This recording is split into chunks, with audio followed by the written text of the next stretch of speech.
My name is Carson, and at 32, I finally achieved what I worked for my entire life. Buying my dream house in Seattle after climbing the software engineering ladder. I was always the responsible one growing up, while my sister Abigail somehow remained the favorite child despite her endless drama. Nothing prepared me for coming home from a business trip to find my beautiful new house vandalized with red spray paint reading Golden Boy across my living room wall. The worst part? When I called my parents with evidence it was Abigail, they immediately jumped to her defense. Again, I never thought I'd have to go to such lengths to make my own family see the truth. If you're watching this and have ever felt invisible in your own family, drop a like, hit subscribe, and let me know where you're watching from. This family drama goes deeper than you'd imagine. Growing up in Portland with Abigail, who's 3 years younger than me, I noticed early on that the rules were different for us. My childhood memories are filled with these little moments that seemed insignificant at the time, but formed a pattern I can clearly see now. When I was 10, I won first place in the regional science fair with a project on renewable energy. The competition fell on the same weekend as one of Abigail's dance recitals. My dad, Richard, never even considered attending my event. "Your sister needs support. She gets nervous on stage," he explained while adjusting his tie for her recital. I nodded and pretended it didn't matter. But I remember staring at my blue ribbon later that night, wishing someone had seen me receive it. My mother, Eleanor, was more subtle but equally biased. When Abigail brought home C's and D's, Mom would sigh and say, "School just isn't structured for creative minds like yours, sweetie." But if I came home with anything less than an A, the disappointment was palpable. "Carson, we know you're capable of better. You need to apply yourself more." The double standard was crystal clear. Our home was a modest, 2-story colonial in a nice suburb of Portland. Even our bedrooms told the story of favoritism. Abigail's room was constantly redecorated to match her changing interests. Purple walls with pop star posters one year, then teal with artistic photographs the next. My room remained the same beige walls with functional furniture from age 8 until I left for college. When I asked for new bookshelves to hold my growing collection, Dad said we couldn't afford unnecessary expenses. 2 weeks later, Abigail received a new vanity table. I developed perfectionist tendencies early, thinking if I just achieved enough, my parents would finally see me. I joined every academic club, stayed up late studying, and graduated as valedictorian. My speech thanked my teachers profusely, but barely mentioned my parents. They didn't notice the omission. They were too busy comforting Abigail, who was upset about not being chosen for a special graduation performance with her dance group. The University of Washington offered me a full academic scholarship, and I jumped at the chance to create some distance. Seattle became my sanctuary, a place where my achievements were recognized on their merits. During college, I called home weekly, but visits became increasingly rare. Every trip back to Portland meant watching the same family dynamic play out. And I found myself exhausted from the effort of seeking validation that never came. After graduation, I made the decision to stay in Seattle permanently. I landed an entry-level position at a promising tech startup and threw myself into work. My dedication paid off, as I climbed from junior developer to senior software engineer within 5 years. The company grew exponentially, and I grew with it. My biggest project success came when I led the development of our flagship security software. The launch exceeded sales projections by 200%, and the CEO personally credited my leadership in the company-wide announcement. That year, my bonus was substantial enough to start seriously saving for a house. For the first time, I felt truly recognized for my efforts. 2 months ago, I finally closed on a modern craftsman house in one of Seattle's best neighborhoods. 3 bedrooms, a dedicated office space for my work projects, and a backyard with a view of distant mountains. The day I got the keys, I walked through each room in disbelief that this place was actually mine. I'd done this entirely on my own, without family connections or financial help. This house represented everything I'd worked for. Throughout these years, I maintained monthly phone calls with my parents. The conversations were predictable, brief updates about my work that they barely acknowledged before launching into detailed stories about Abigail's latest crisis. These calls became easier once I stopped expecting them to change. Abigail's adult life followed the chaotic pattern established in her youth. She dropped out of community college after one semester, declaring it too restrictive for her creative process. She cycled through retail jobs, never lasting more than a few months before quitting due to toxic workplace environments. Her romantic relationships followed similar patterns. Intense beginnings followed by dramatic breakups that always seemed to be the other person's fault. Despite our strained relationship, I tried helping Abigail several times. When my company had an opening in our marketing department, I recommended her for an interview, thinking her artistic background might be valuable.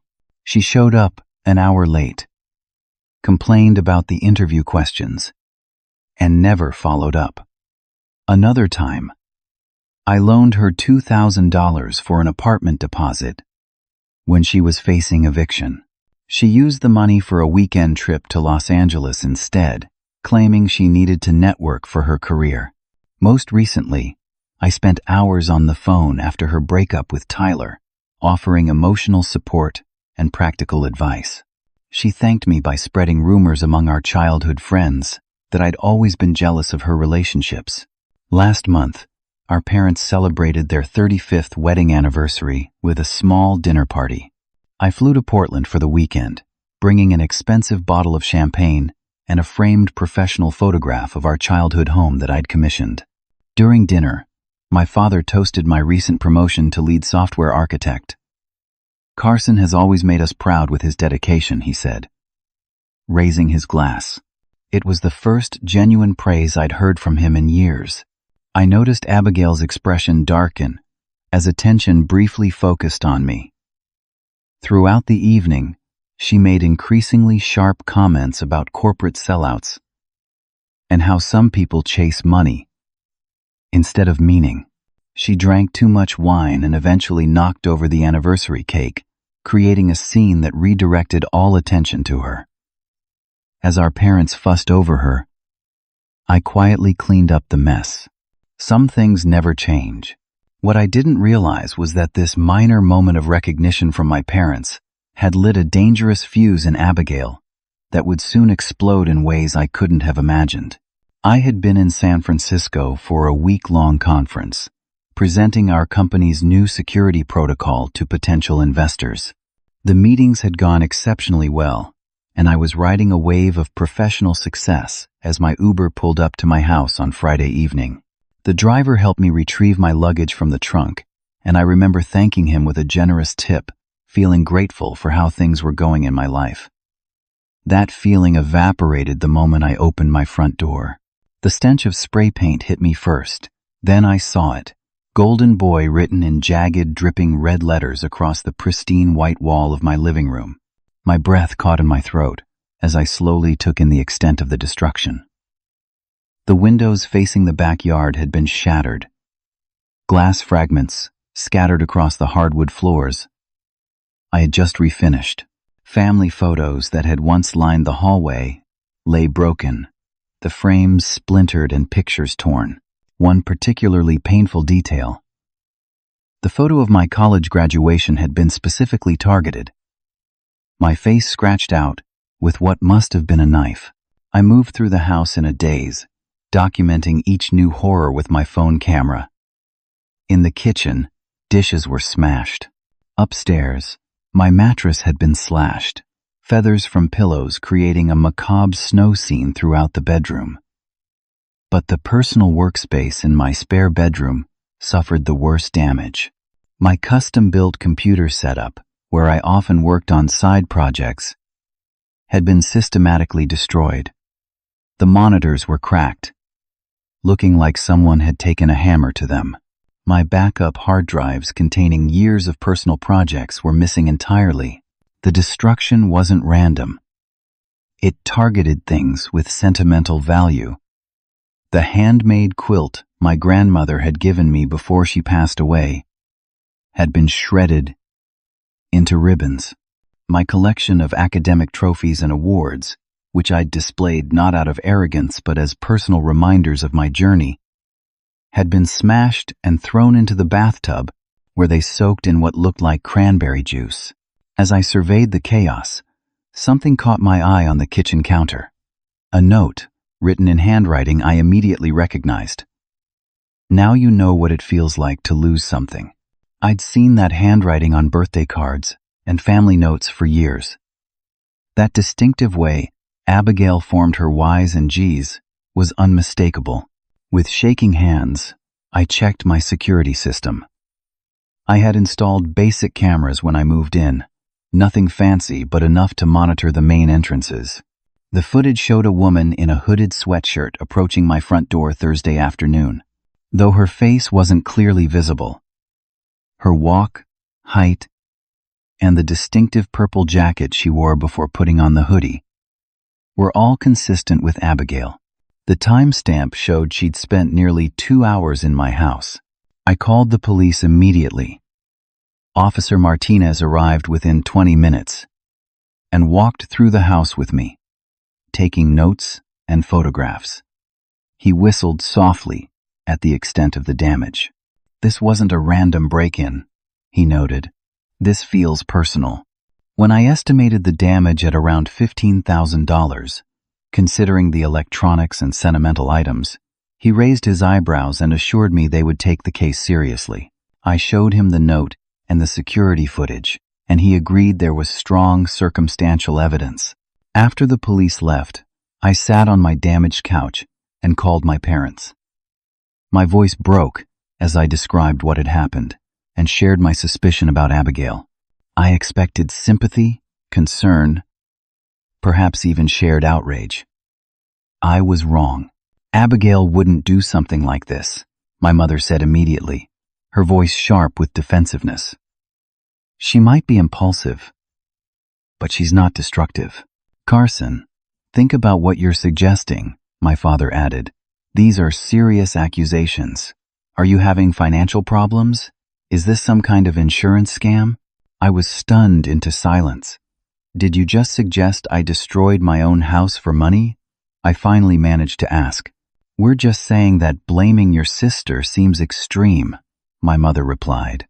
"You've always been jealous of the attention she receives." I told them about the note, the handwriting that matched Abigail's. "That could be anyone's handwriting," my father dismissed.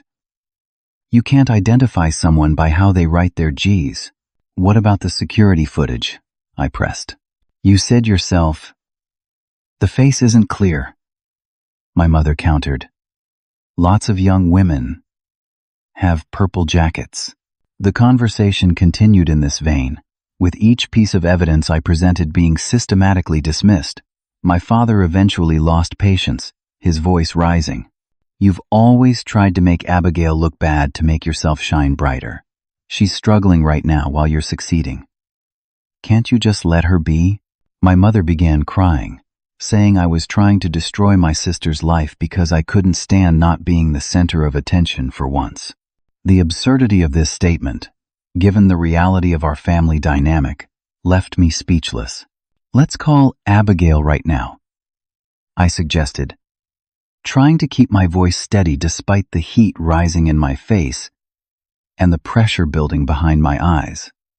I put the phone on speaker as we connected to Abigail. Her initial denial was convincing, complete with appropriate shock and concern. But as I described the specific damage to sentimental items, her tone subtly shifted. "Well," she said, a slight edge entering her voice, "maybe you deserve to lose some things for once. See how it feels when everything isn't perfect in your golden world." There was a telling silence after this slip. "Abigail, honey," my mother interjected quickly. "You don't mean that. You're just upset about Carson's accusations." "Of course I'm upset." Abigail's voice rose dramatically. "He always does this, tries to make me the villain in his perfect life story." The conversation devolved from there, with my parents comforting Abigail while I sat amidst the wreckage of my home. I eventually hung up, feeling more alone than I had in years. The people who should have supported me had not only failed to do so, but had actually suggested I was the one at fault.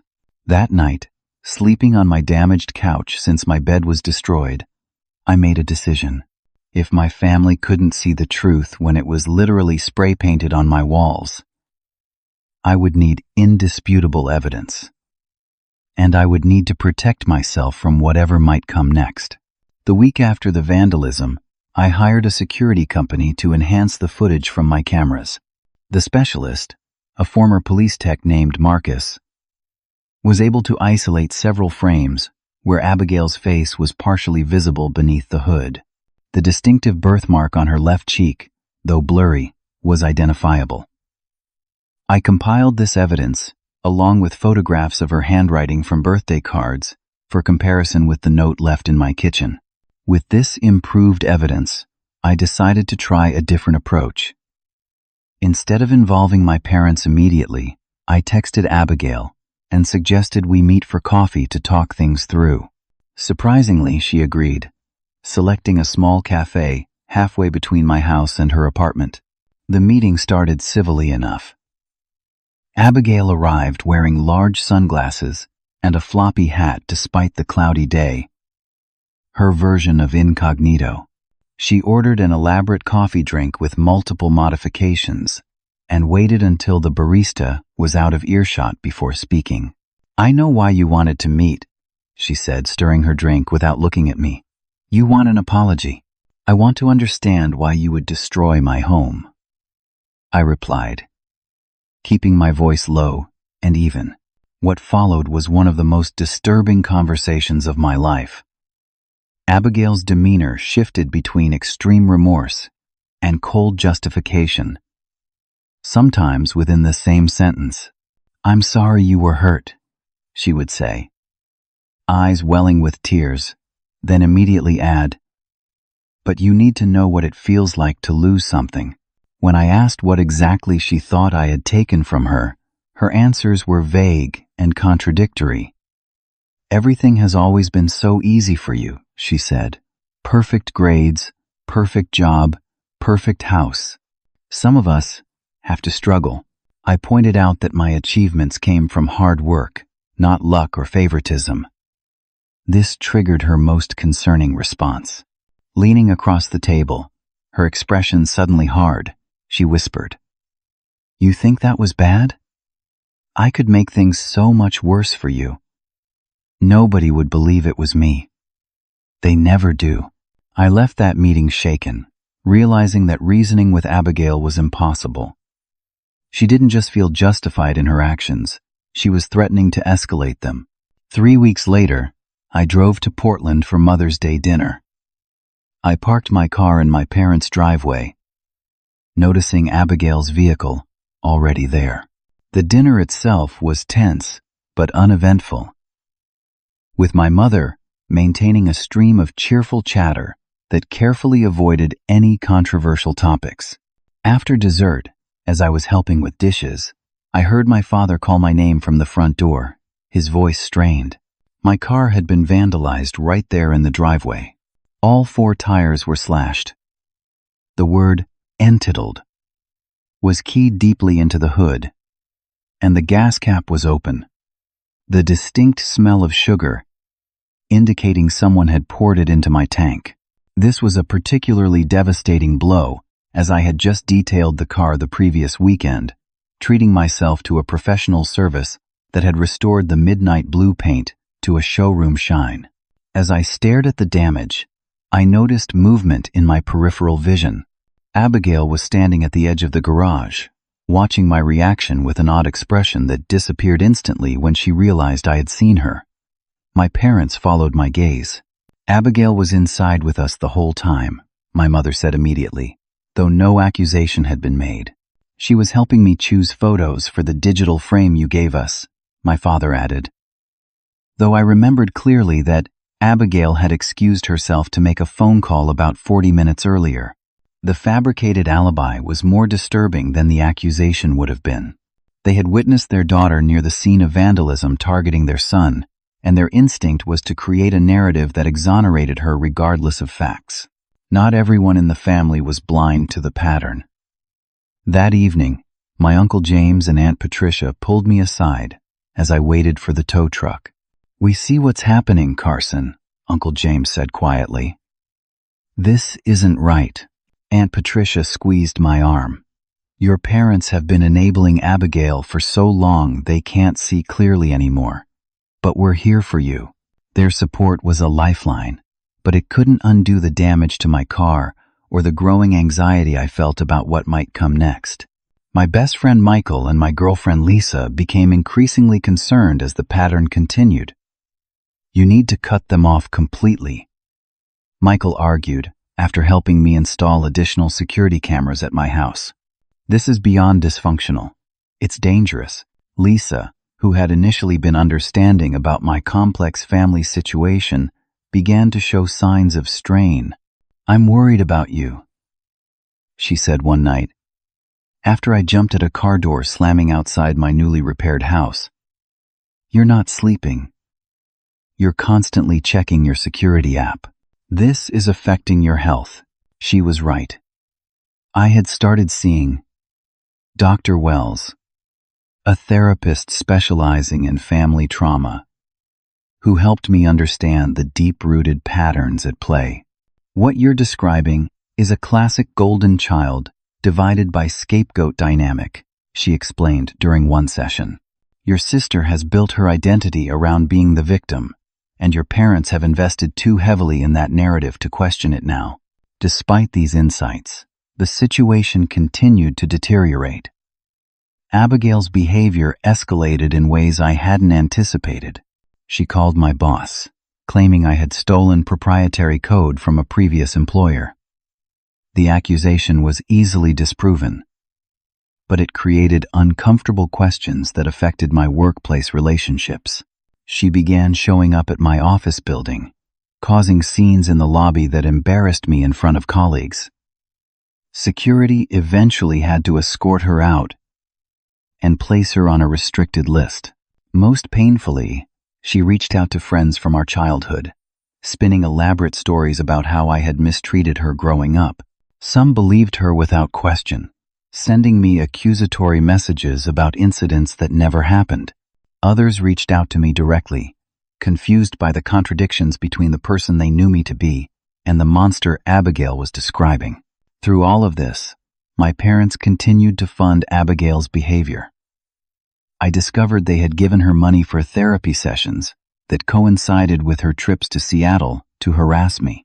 They paid her rent when she claimed she couldn't work due to the emotional distress I was causing her by turning the family against her. The constant stress began affecting my professional performance. I missed a critical deadline on a project I was leading, resulting in my first negative performance review in 7 years with the company. My sleep became fragmented and shallow, interrupted by nightmares and the constant need to check my security feeds. Then came the deepest cut. Lisa received an email from an anonymous account containing fabricated evidence that I was cheating on her. The proof consisted of doctored photos and fake text message screenshots. Though Lisa initially questioned their authenticity, the seeds of doubt had been planted. Combined with the strain my family situation had already placed on our relationship, it was too much. After 3 years together, she ended things, saying she cared about me but couldn't handle the constant drama surrounding my life. I was devastated, but understood her decision. Who would choose to stay in this hurricane of toxic family dynamics?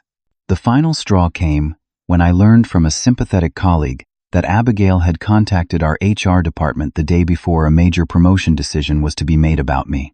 She had fabricated an ethics complaint, claiming I had engaged in financial impropriety. Though an investigation quickly cleared me, the timing forced the promotion committee to delay their decision.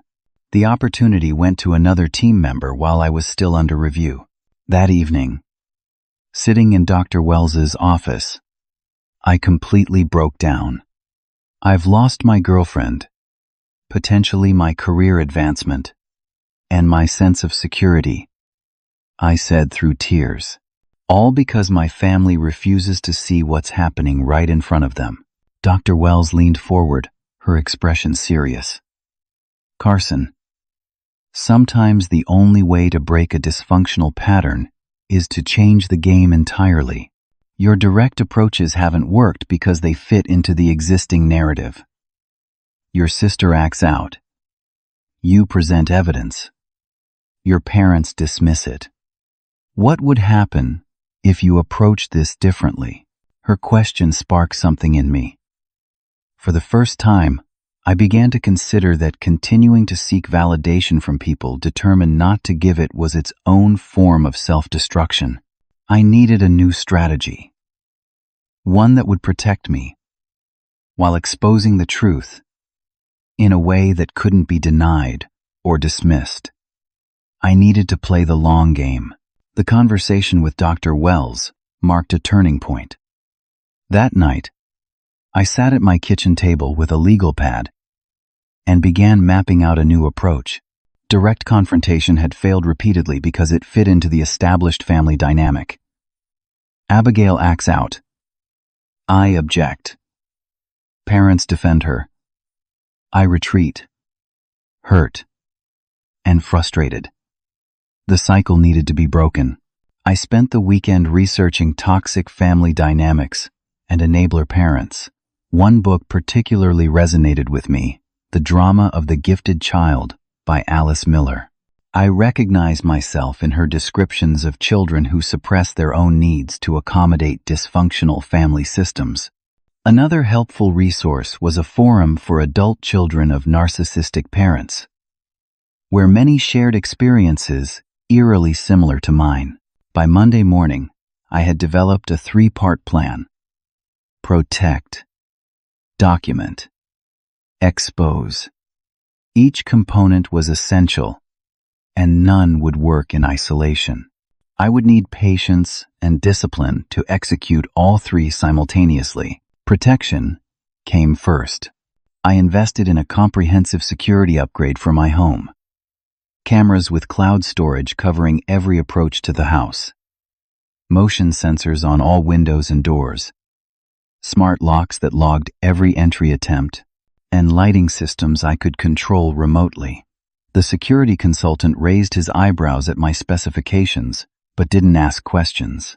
This system will notify you immediately of any attempted breach, he explained as he finished the installation. The footage is stored off-site and cannot be deleted by anyone without your authentication. Documentation was the most labor-intensive part of my plan.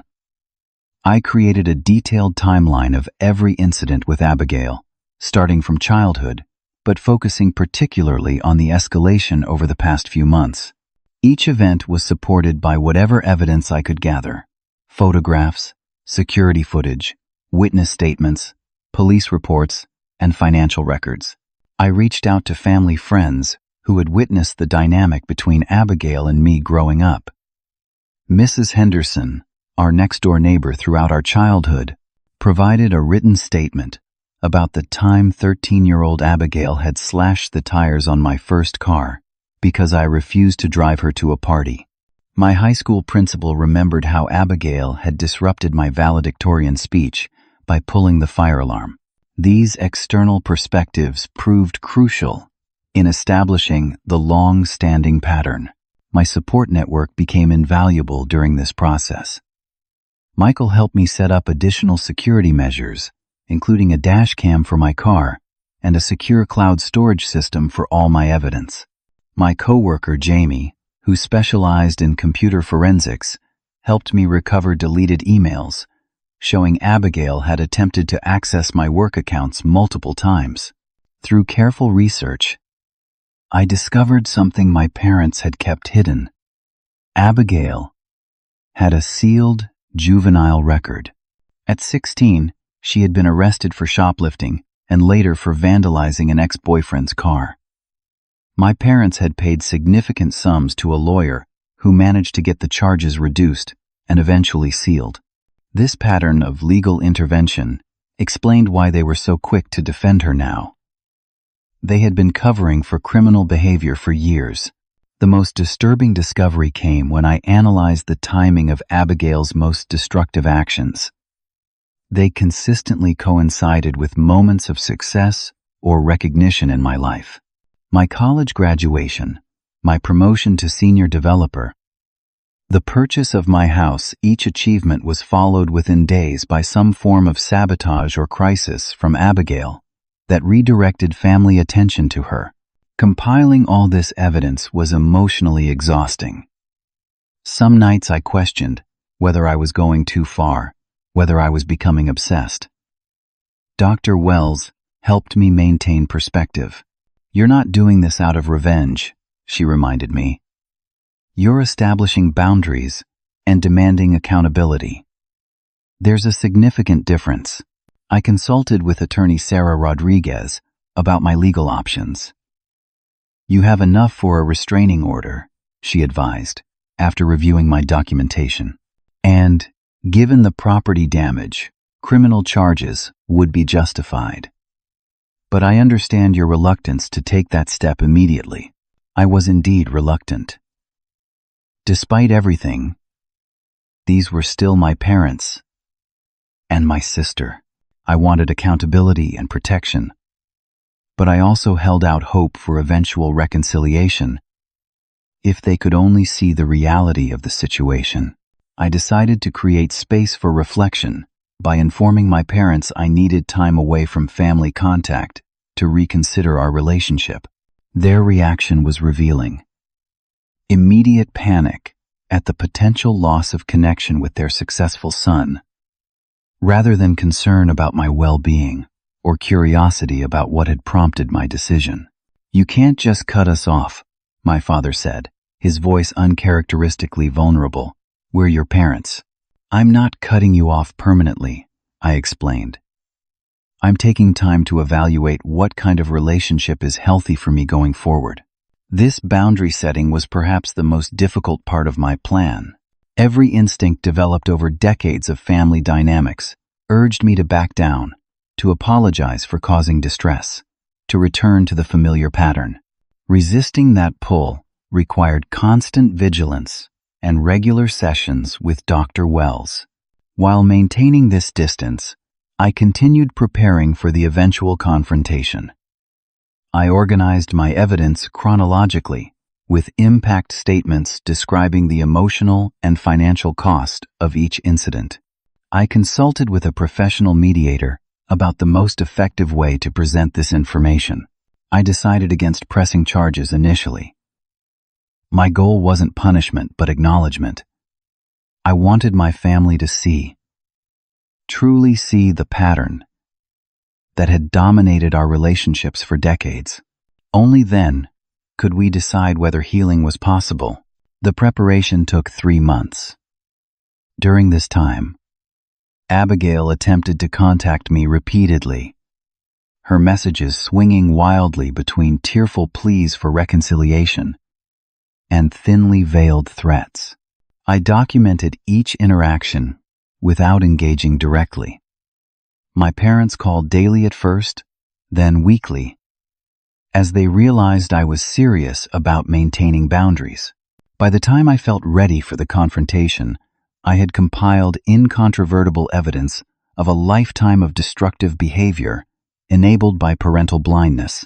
I had also developed the emotional strength to present this evidence calmly, without the desperate need for validation that had characterized my previous attempts.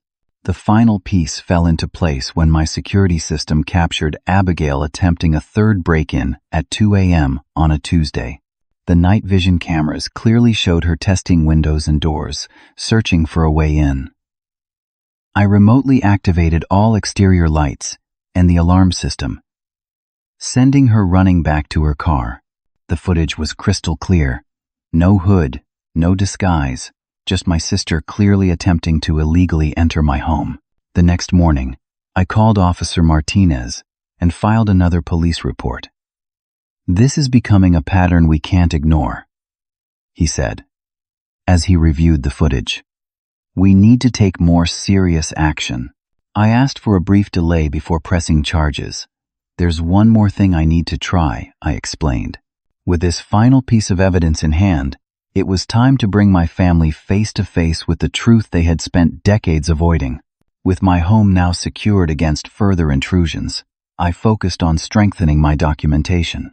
The security camera footage of Abigail's attempted break-in was compelling, but I needed to establish the broader pattern of behavior and enablement to break through decades of denial.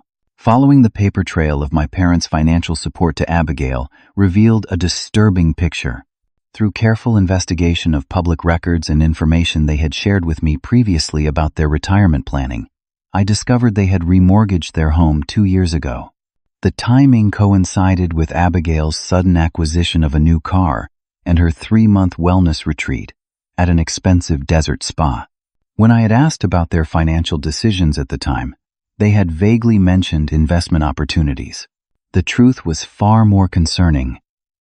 They had put their retirement security at risk to fund Abigail's lifestyle while she bounced between minimum wage jobs that never lasted more than a few months.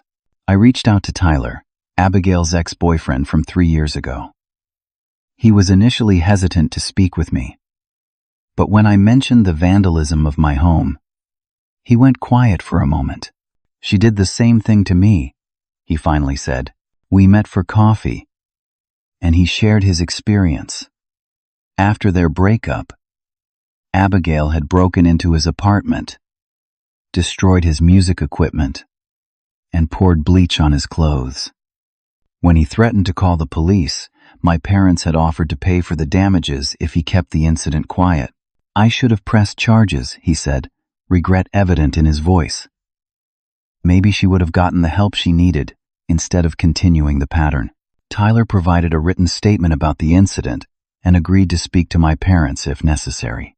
His perspective, as someone outside the family who had experienced Abigail's destructive behavior firsthand, would be difficult to dismiss.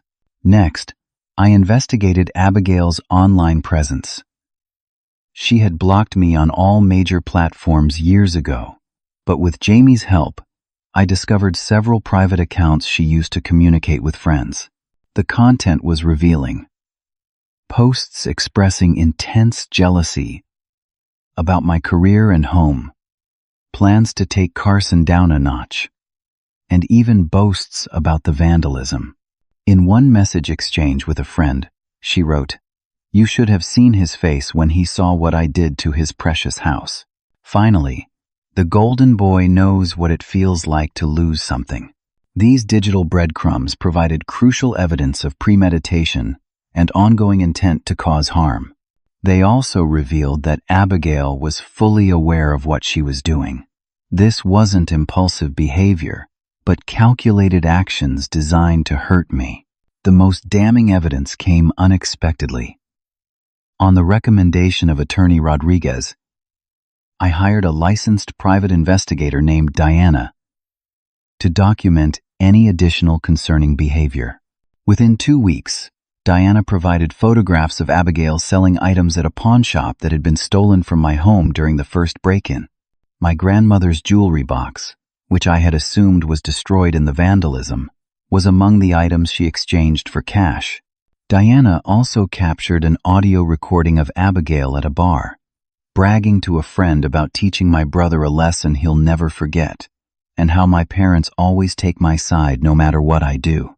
The recording continued with Abigail laughing about how she had destroyed his relationship and was working on ruining his perfect career next. Her friends' uncomfortable responses suggested even those close to her found the behavior concerning. With this evidence in hand, I arranged what appeared to be an accidental meeting with Abigail at a coffee shop she frequented. I wore a legal recording device, permitted in our state for personal protection. When she saw me, her initial surprise quickly transformed into a smug expression. "How's life treating you, brother?"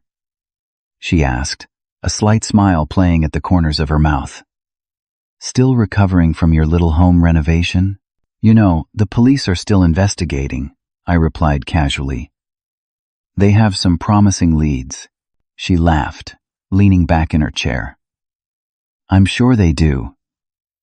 But we both know nothing will come of it.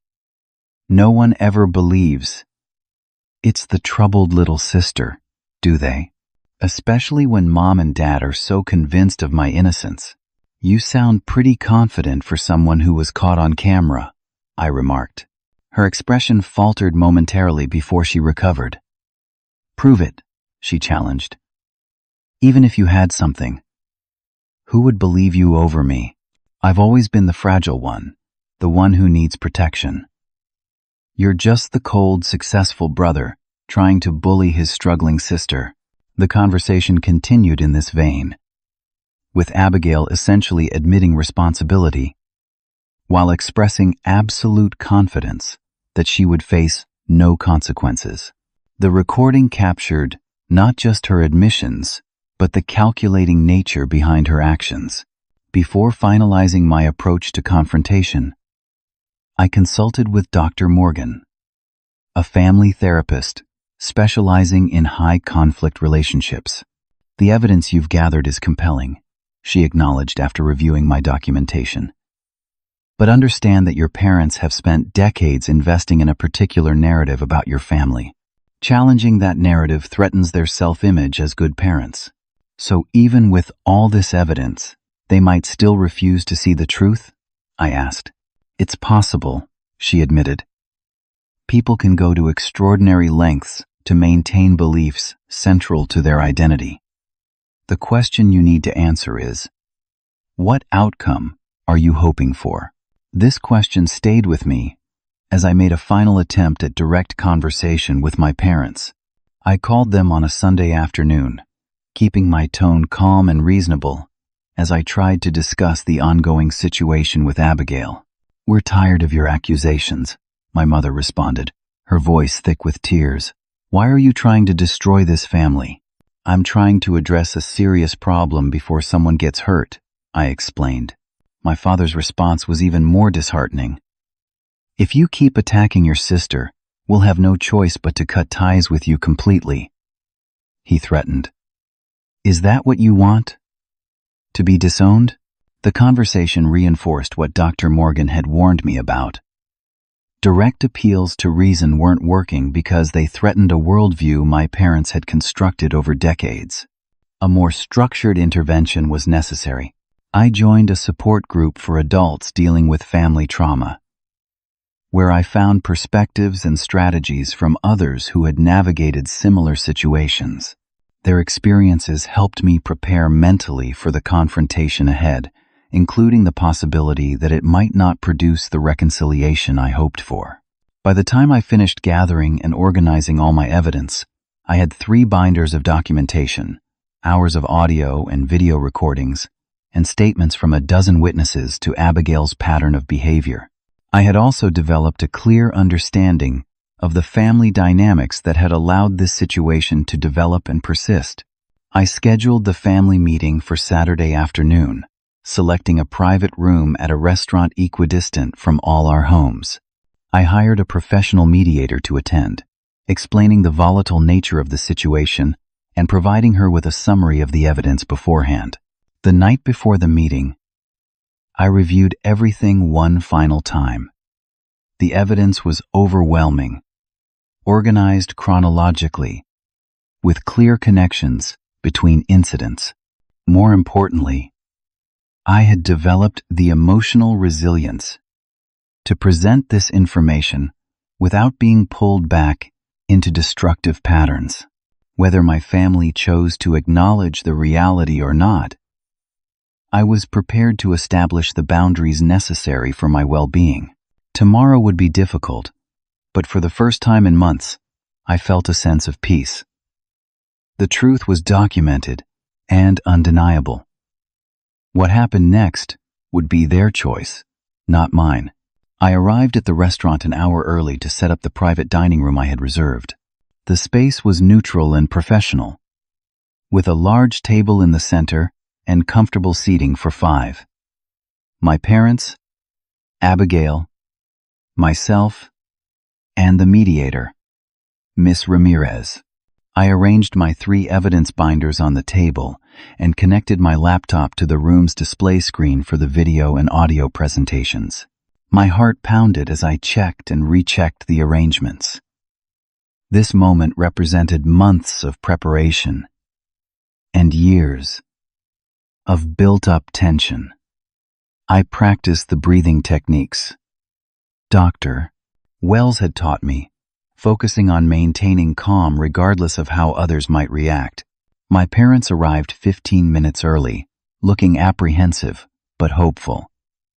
I had presented this meeting as an opportunity for reconciliation, a chance to clear the air and move forward as a family.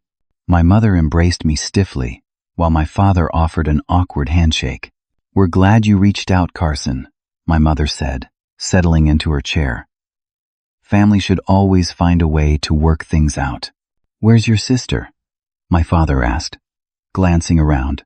"She'll be here," I assured them, not mentioning that I had told Abigail.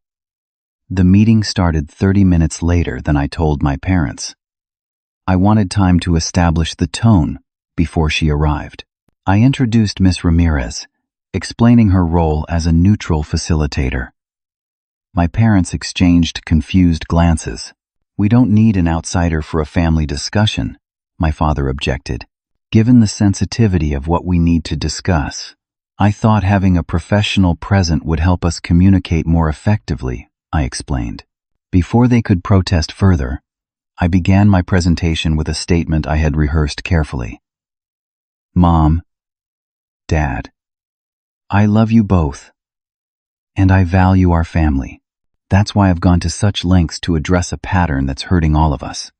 Today isn't about placing blame. It's about acknowledging reality so we can move forward in a healthier way." I started with childhood examples of the different standards Abigail and I had been held to, supporting each instance with journal entries, report cards, and statements from teachers and neighbors. I presented these not accusingly but matter-of-factly as pieces of a larger puzzle. My parents shifted uncomfortably, but remained silent as I methodically moved through the timeline, approaching the recent escalation of destructive behavior. Just as I reached the first vandalism incident, Abigail arrived, 20 minutes late even for the time I had given her. She froze in the doorway, taking in the scene. The binders, the projector, Miss Ramirez, taking notes. Her eyes narrowed. "What is this?" "This is a family meeting to discuss some ongoing issues," I replied calmly. "Please, join us."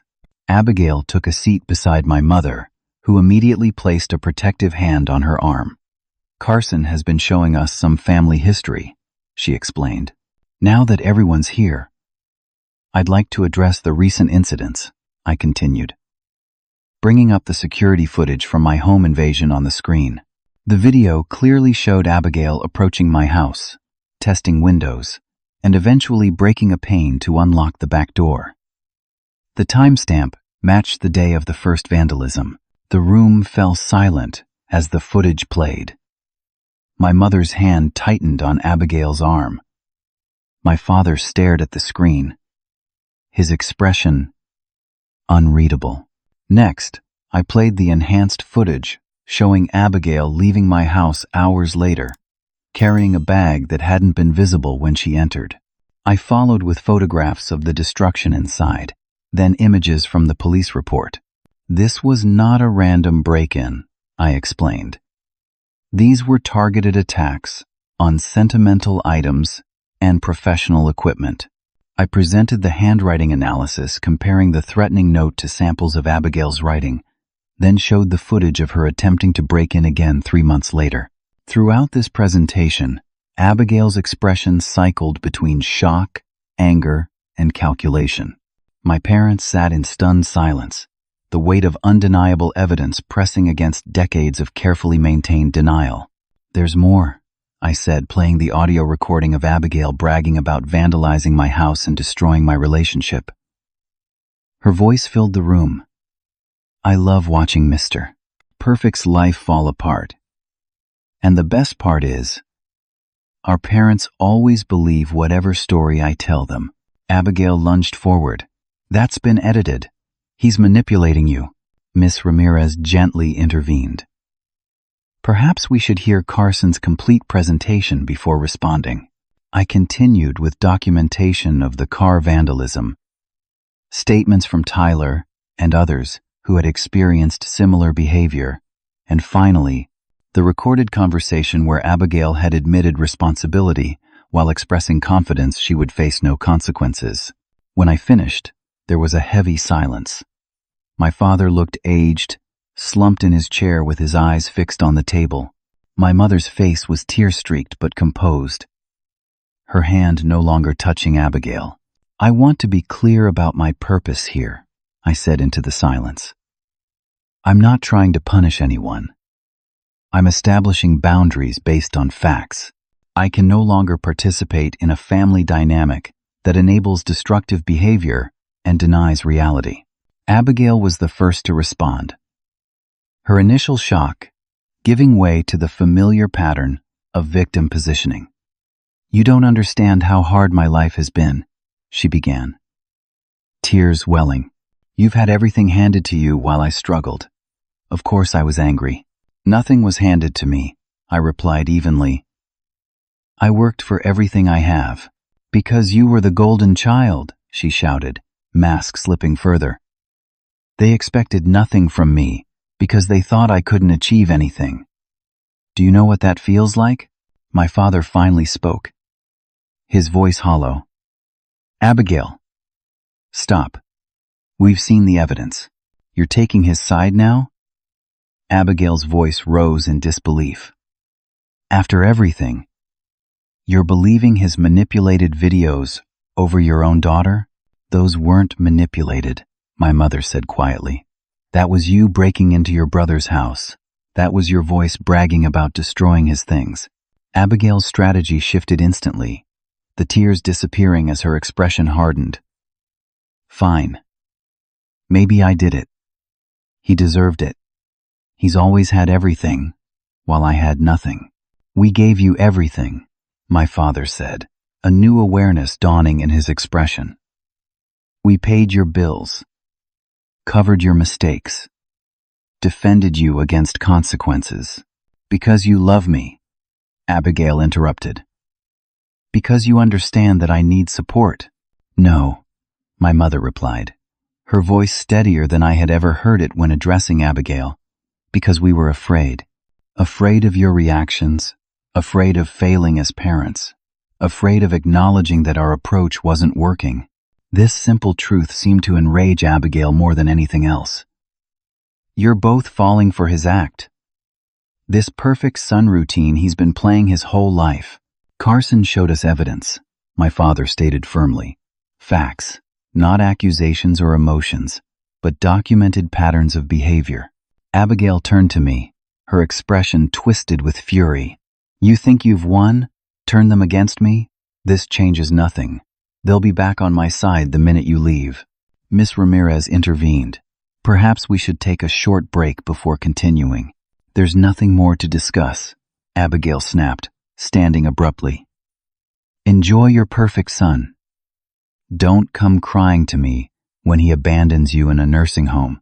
She stormed out, slamming the door behind her. In the silence that followed, my parents seemed to physically deflate, as if the energy required to maintain their denial had been holding them upright for years. "We didn't want to see it," my mother finally said, her voice barely audible. "It was easier to believe you were overreacting than to accept what Abigail was becoming. We failed both of you," my father added. "Her by not setting boundaries, you by not supporting you when you needed us." Their acknowledgement was something I had wanted for so long. Yet now that it had arrived, I felt oddly hollow. "Where do we go from here?" I asked. "Where?" "To way." "Where?" "To one. To one. To one. To one. To one. To one." "That depends on what you want, Carson," my mother replied. "We understand if you need distance from us." "I want a relationship with my family," I said honestly, "but it has to be based on reality, not roles we've been playing for decades. That means therapy for everyone, accountability for damages, and new boundaries." My parents nodded slowly. "We'll do whatever it takes," my father promised. And for the first time in years, I believed him. As we discussed practical next steps, family therapy appointments, approaching Abigail when she had calmed down, addressing the financial and legal aspects of the damage she had caused, I realized that the family secrets had been worse than I imagined. My parents revealed years of covering up Abigail's destructive behaviors, from drunk driving incidents to theft from family members, all hidden under the guise of protecting her. "We thought we were helping," my mother explained, wiping away tears. "We didn't realize we were making everything worse." By the time we left the restaurant 3 hours later, we had a concrete plan for moving forward and a new understanding of how we had arrived at this painful juncture. The road ahead would be difficult, but for the first time, we were all walking it with our eyes open. Driving home after the confrontation, I felt an overwhelming mixture of emotions. Relief that the truth had finally been acknowledged, sadness for the years lost to dysfunctional patterns, and uncertainty about what would come next. The weight I had carried for months, years, really had been partially lifted, but new challenges lay ahead. My parents sat in shocked silence for nearly an hour after Abigail stormed out of the meeting. The carefully constructed reality they had maintained for decades had crumbled in the face of irrefutable evidence. When they finally began to speak, their words revealed the painful process of acceptance beginning to unfold. "We were in denial," my father admitted, his voice carrying the weight of recognition. "It was easier to see you as the strong one who didn't need support than to acknowledge Abigail needed more help than we knew how to give." My mother's realization was even more difficult. "I think we've been enabling her since she was a child," she said through tears. "Every time we shielded her from consequences, we taught her that her behavior was acceptable. We failed her completely." The days following the confrontation brought the predictable stages of grief from my parents. Denial gave way to anger, both at themselves and briefly at me for forcing this reckoning. This was followed by bargaining. Perhaps if they just talked to Abigail again, found her a good therapist, everything could be fixed quickly. Depression settled heavily as they confronted the magnitude of what had transpired and their role in allowing it to develop. A week after our meeting, my father called and asked if he could come to Seattle alone. When he arrived at my house, he sat at my kitchen table, looking older than his 63 years. "I failed you as a father," he said without preamble. "Every time you achieved something on your own, I took it as proof you didn't need me. So I focused on Abigail instead. I never recognized your accomplishments because I used them to justify my neglect." His honesty was both painful and healing. "I needed you," I acknowledged, "not to solve my problems, but to see me trying, to acknowledge my efforts. I see you now," he replied, his voice breaking. "I'm so proud of the man you've become, Carson. And I'm sorry it took this to make me say it." My mother's journey to accountability took longer, but went deeper.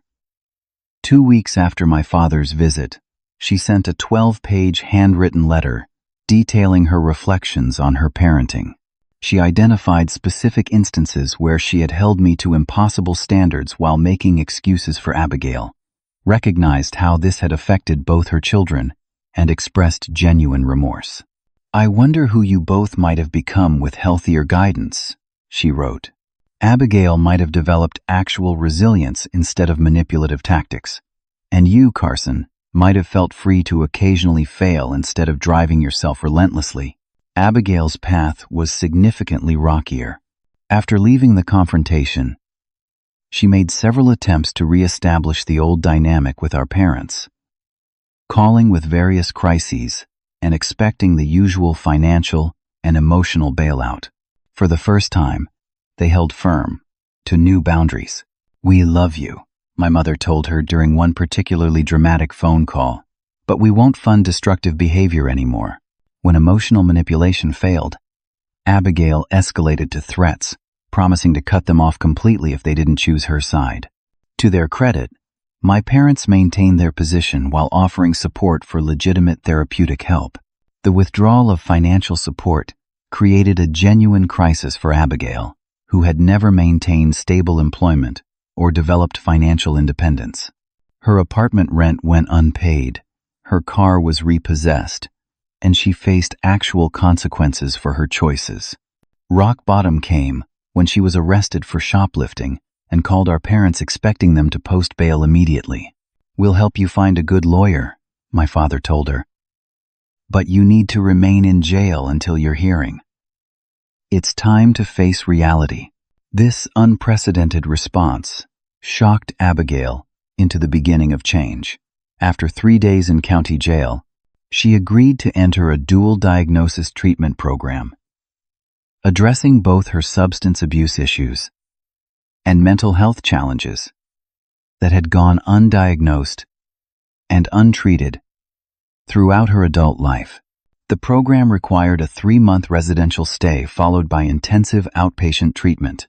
For perhaps the first time in her life, Abigail couldn't charm or manipulate her way out of the difficult work of recovery. Her progress reports showed a roller coaster of resistance and breakthrough, but the consistent application of boundaries was gradually having an effect. Throughout this period, I maintained my own boundaries. I didn't visit Abigail in treatment, though I sent a brief note expressing hope for her recovery. I continued weekly sessions with Dr. Wells, working through my own responses to the shifting family dynamic and learning to recognize when old patterns tried to reassert themselves. My parents committed fully to family therapy, attending sessions with Dr. Morgan both individually and as a couple. They began to understand how their own upbringings had contributed to the dysfunctional system they created, with my father's emotionally distant parents and my mother's alcoholic father creating templates they had unconsciously followed. The process of rebuilding trust was slow and sometimes painful. There were setbacks moments when my mother would instinctively defend Abigail, or my father would dismiss my feelings. The difference now was their willingness to recognize these patterns when they emerged and correct course, often without my needing to point it out. 6 months after the confrontation, we attempted our first family dinner with all 4 of us. Abigail, 2 months out of residential treatment and living in a sober house, arrived looking healthier than she had in years. The conversation was awkward at times, but remarkably free of the old dynamic. When Abigail made a snide comment about my new promotion, my mother gently but firmly addressed it instead of ignoring or enabling it. "That sounded dismissive of Carson's achievement," she observed. "In this family, we're learning to celebrate each other's successes." Abigail looked startled, then thoughtful. "You're right," she acknowledged after a moment. "Congratulations, Carson. That's a big deal." These small moments of new behavior accumulated gradually, building a foundation for a different kind of relationship. It wasn't perfect, we had decades of dysfunction to overcome, but it was honest in a way our family had never been. My professional life stabilized as the constant stress of family drama receded. I received the promotion that had been delayed, leading a new development team on an innovative security project. The skills I had developed through therapy, setting boundaries, communicating directly, recognizing unhealthy dynamics proved valuable in managing team relationships as well. My personal life also began to heal. 6 months after our breakup, Lisa reached out, having heard through mutual friends about the family confrontation and subsequent changes. We met for coffee, then dinner, cautiously rebuilding our connection.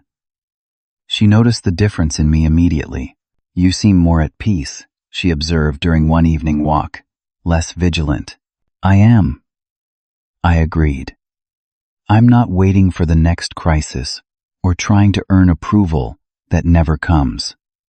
It's exhausting to live that way." Our relationship gradually rekindled, stronger for having experienced the breaking point and discovering it wasn't the end of our story. The most profound changes were internal. Through continued work with Dr. Wells, I came to understand how the family dynamic had shaped my perfectionism, my need for external validation, and my difficulty trusting others. Recognizing these patterns didn't immediately change them, but awareness was the essential first step toward healthier choices. I learned that standing up for myself didn't mean destroying my family relationships, though it did fundamentally transform them. The fantasy I had carried that if I just achieved enough, my family would finally see and appreciate me gave way to a more mature understanding. My value didn't depend on their recognition, and their issues weren't my responsibility to fix. Forgiveness came gradually, not as a single moment, but as a process of letting go. I forgave my parents for their blind spots and biases, understanding they had done the best they could with their own unhealed wounds. I began to forgive Abigail for her destructive actions, recognizing how the family system had shaped her just as it had shaped me, albeit differently. Most importantly, I forgave myself for needing approval, for tolerating mistreatment, for the anger I had carried. These responses had been adaptive in their time, helping me survive a dysfunctional system. Now they could be acknowledged and gently set aside as I built a life based on self-respect rather than external validation. A year after the confrontation, my mother asked if she could help me replant the garden that had been damaged during one of Abigail's vandalism attempts. As we worked side by side, she looked around at my restored home. "You've rebuilt everything so beautifully," she observed. "Not just the house, but your life. Some things are stronger after they've been broken," I replied, thinking of the Japanese art of kintsugi, where broken pottery is repaired with gold, highlighting rather than hiding the damage. The cracks become part of the beauty if you're willing to see them honestly. She nodded, understanding the metaphor applied to our family as well. "I'm proud of you, Carson. Not for your achievements, though those are impressive. I'm proud of your courage in breaking the cycle, even when it was painful for all of us." Her words, the recognition I had sought for so long, washed over me. I found they mattered, but not in the desperate way they once would have. I had learned to validate myself, to trust my own perceptions, and honor my own boundaries. That internal strength was the true achievement, more valuable than any external success. The journey continues for all of us. Abigail still struggles at times, but is learning healthier ways to seek attention and validation. My parents are rebuilding their financial security while maintaining appropriate boundaries. I'm practicing vulnerability in relationships rather than perfect self-sufficiency. We are all, in our different ways, discovering who we can be when freed from roles that no longer serve us.